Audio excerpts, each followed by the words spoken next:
The bass line is crushing. Why is it so good? It's like as fucking heroic as you can get. Wait, hold on. Oh, shit! Musicians React.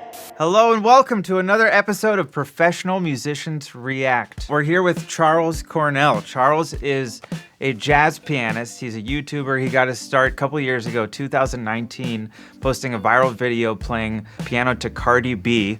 None of you bitches got these exclusive Swisher Sweets hugs. And he now has over 100 million views and over 1 million subscribers, which is insane. What the hell, Charles? For 2 years. I'm still trying to figure that out myself. This is my friend Jack Conte here. He's half of the bands Scary Pockets and Pomplamoose, and also CEO of Patreon. This is Ryan Lerman. Ryan has played with everybody from John Legend to Michael Bublé to Ben Folds.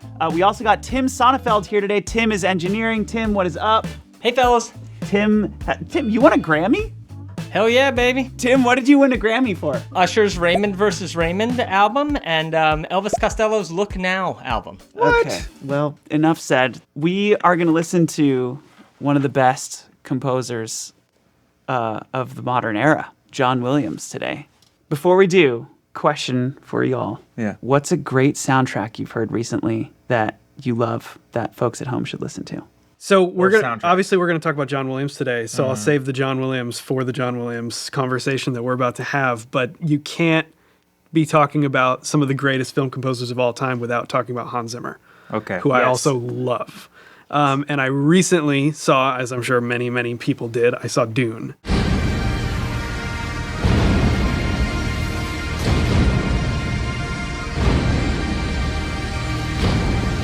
It introduced so many cool concepts, many Middle Eastern sounds, but also utilizing things like bagpipes for, just this incredible sort of meld of styles that was super cool to hear. Okay, Jack, favorite score.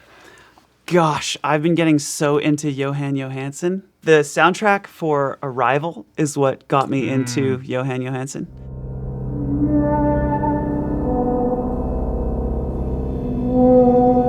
There's just some really cool sound design work and melodic work in that soundtrack. I still can't figure out what exactly he's doing to achieve these timbres, but it sounds like the articulation of a string instrument, like a viola, I think.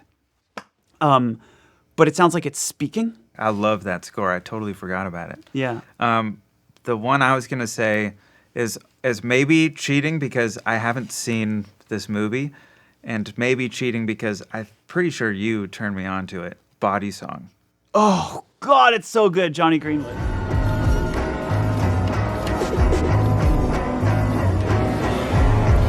It gives you a strong sense of like what Johnny Greenwood's unique voice sounds like, and you listen to Radiohead differently. Anyways, Body Song. Okay, our first John Williams track we're going to dig into is the theme from Jurassic Park, one of the most iconic melodies of all time.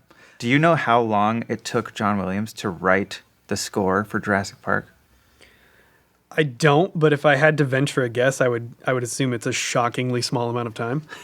1 month. Yeah, that makes sense. Wait, is it 1 month for the entire score, or was For it the 1 month? entire score. That I crazy. almost can't believe I that. know. I don't know a ton about like these huge budget score processes, but I wonder how much of it is like, okay, here's this theme, you go orchestrate. Here's this theme, you go orchestrate. Yeah, I wonder That's how. a really good question. You know what I mean? A good friend, I was having this conversation literally yesterday. A good friend of mine, fellow YouTuber, this trombonist named Christopher Bill, he just told me, he was like, oh yeah, I got this opportunity to arrange brass for Hans Zimmer. Wow. And so I was like, there you go. There's the answer to that question. That's basically, a lot of how they accomplish that. But another way is this idea of utilizing themes over and over again in different applications. So like using the same melodic or harmonic concepts in the context of a love theme or in the context of like a main theme or something, but we hear the same things throughout the entire score, which in some ways, I mean, maybe you could look at it as a shortcut, but honestly, it's one of the things that really helps to tie a great score together. It becomes a part of the storytelling. Absolutely. People use recurring themes to draw connections between disparate parts of the movie or between disparate characters. They'll play a theme for this character, and then you'll see. There you go. Every time you hear that, you know what's happening. You know that like we're seeing the dark side right now. Exactly. Yeah, I feel like scores do that really well, which of course draws from classical music and just the use of motives throughout entire pieces. And how many times have we heard, but also heard,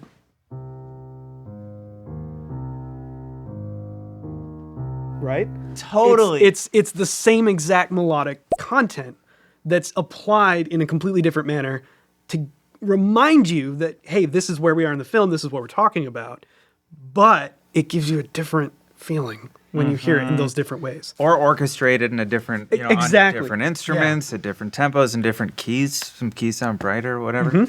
Let's listen to it. Here we go.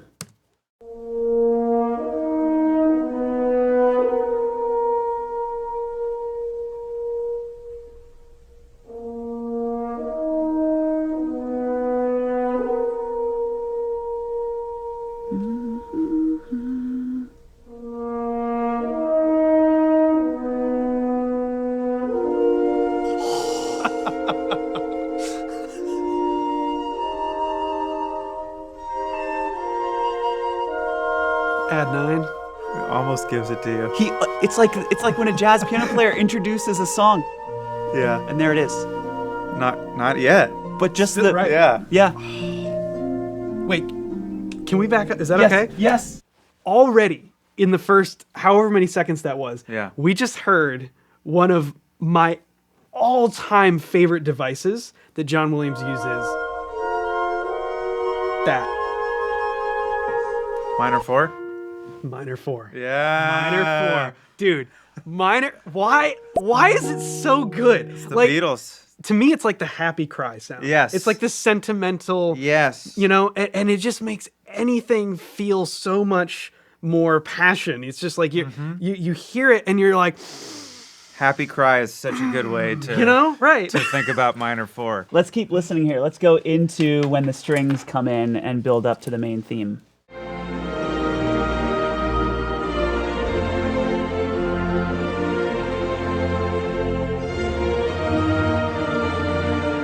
Hear that root motion there? Oh my God. There it is.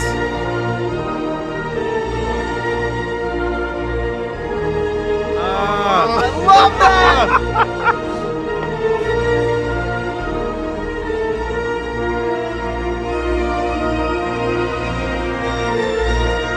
Genius. Yeah.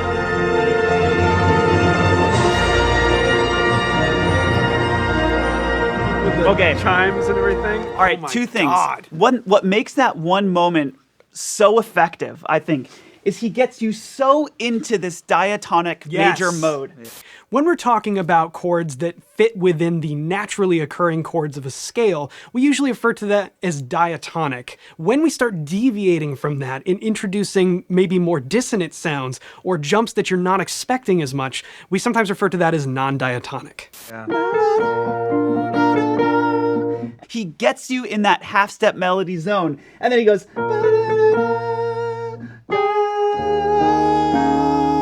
and that takes you out of da-da and puts you in da-da. Yep.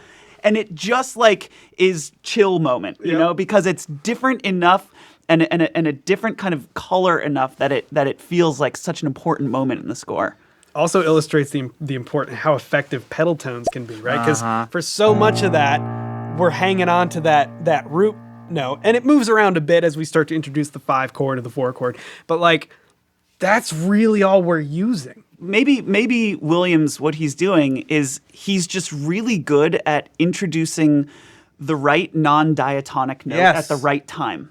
Whether Isn't that all music? That's all music. But Williams is so John good at Williams is good at music.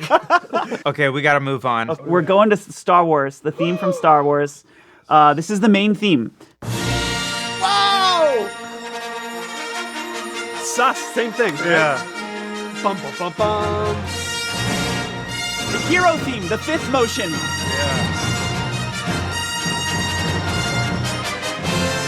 The rhythm underneath. Counterpoint.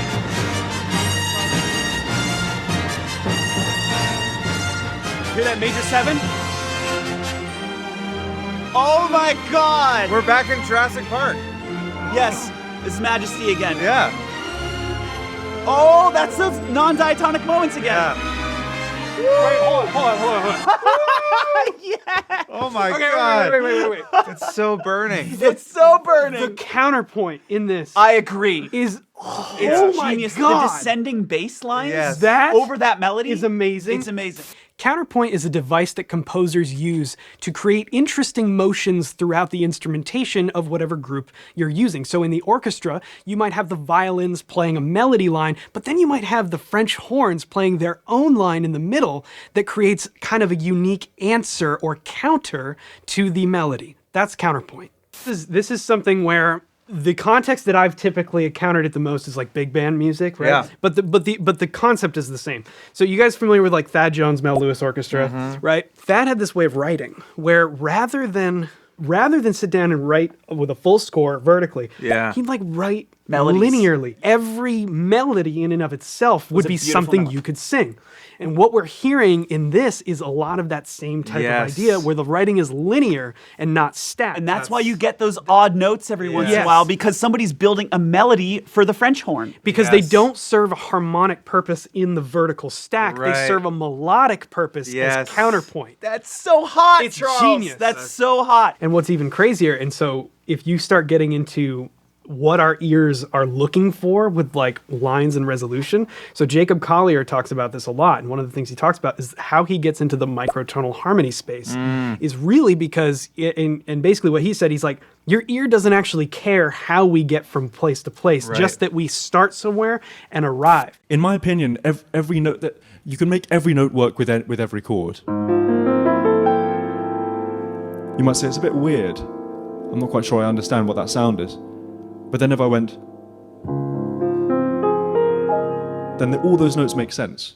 And so the amazing thing about kind of horizontal composition rather than vertical composition is that you can validate every note. The beautiful thing about that, and I don't mean to reduce music as a whole to binary components, but there is tension and there is release. Yes, And that's if it. you That's are what it in is. tension for a bit Yeah. and dissonance, that's fine, as long as the release comes at an interesting right moment where it draws the emotion out of you.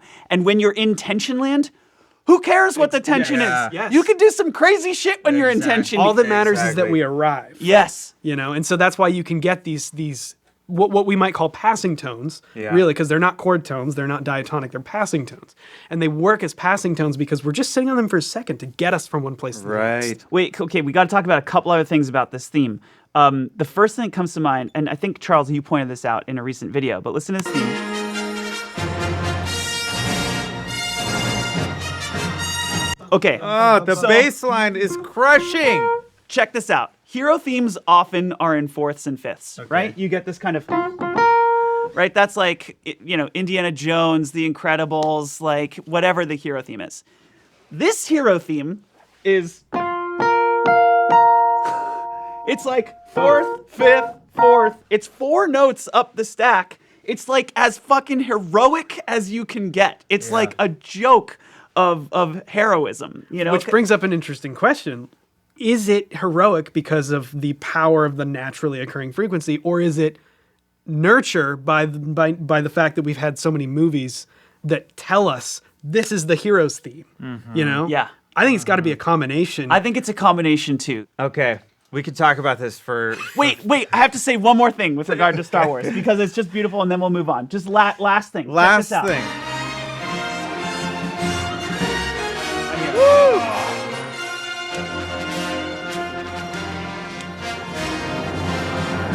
Yes. Oh shit! God damn! We're like in this zone, and then it's like da da da da ga ga ga bum bum bum bum.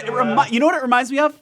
It reminds me of the drop moment in like a Skrillex track. Yeah. Where he's like, I'm not gonna give it to you yet. I'm not gonna give it to you yet. And then there's like some crazy drum fill that like slows down the track for a second, and then the drop hits. It's the same kind of moment where he's This is just the original drop. It's the original drop. He's milking the tension. I don't know. I think he got this from Skrillex.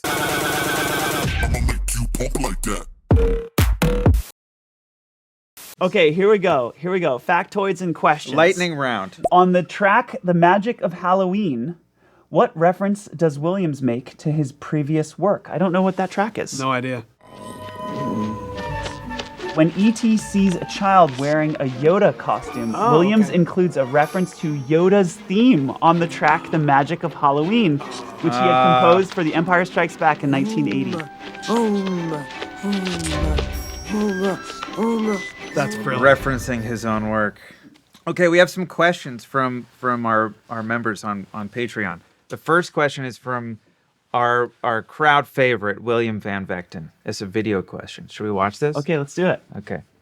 John Williams is one of my favorite composers. How has his style and virtuosity contributed to your music?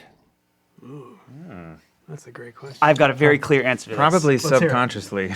One of the ways I write music is I listen to like great classical music that I love, and I find 1 second of it where there's an interesting chord change or a cool melody like the one that you picked, and then I take that and I make it a song. And I use that music as like a jump start to my creative process. I found that I'm often inspired by listening to other composers. I mean, Williams himself was inspired by planets, which you pointed out in your video about Star Wars. 59 years before the very first Star Wars film in 1977, there was another set of works that might sound shockingly familiar. This is a movement from a suite called The Planets by Gustav Holst, and it was released in 1918. I found out, my audience pointed out, that George Lucas wanted to use The Planets. Whoa. That was specifically what That he was his wanted. reference. That was what he wanted to use, but he couldn't for the film. So he told John Williams, he said, this is what I wanted to use. Wow. Make me something like that. I'd say he did a pretty good job. He did a pretty good job. Okay, next question from Lapidus Jordan on Discord. There are so many catchy melodies throughout John's work. Is there a science behind a catchy melody? That's such a good question. Oh man, if we knew the answer to that Well, question. You're basically asking the same question as like, why is pop music?